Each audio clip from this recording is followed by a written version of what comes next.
நான் ரோடு தாண்டி மாத்திரம் கூட போக முடியல.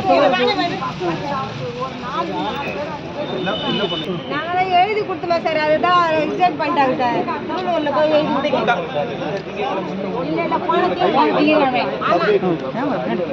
சொல்லுங்க, அதை சொல்லுங்க.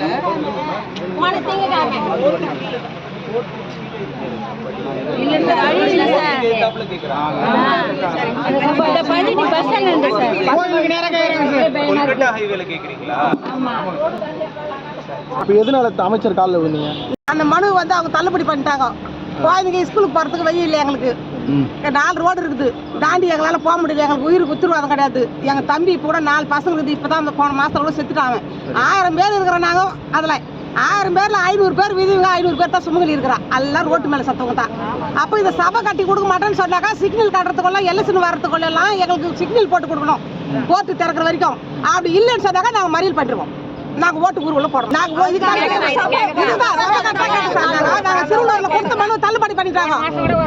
தள்ளுபடி பண்ணிட்டாங்க. இந்த திங்கக்கிழமை தான் கொடுத்துட்டு வந்தோம். அதனால இப்ப கோர்ட்டு திறக்கிற வரைக்கும், சபை கட்டுற வரைக்கும் எங்களுக்கு சிக்னல் போட்டு கொடுக்க சொல்லி நாங்க போறதுக்கு வரத்துக்கு. என் பிள்ளைங்க படிக்க போல லேட் ஆச்சுன்னா திரும்பி வந்துட்டுங்க. திரும்பி வந்த நாங்க என்ன பண்றோம்னாக்கா கோயில் எங்கேயும் போய் சுத்தி வரதுன்னு அடிக்கிறோம். அதுக்கு போய் எதனா பண்ணிக்குதுங்க. அப்படி நீங்க எலெக்ஷன் கொள்ளிவெல்லாம் எங்களுக்கு சிக்னல் போட்டு கொடுத்தா சபை மெதுவா கட்டு. அப்படி நாங்க போட மாட்டோம்னு சொன்னாங்க. நாங்க பதிச்சு ஊருக்குள்ள ஓட்டு போட மாட்டோம்.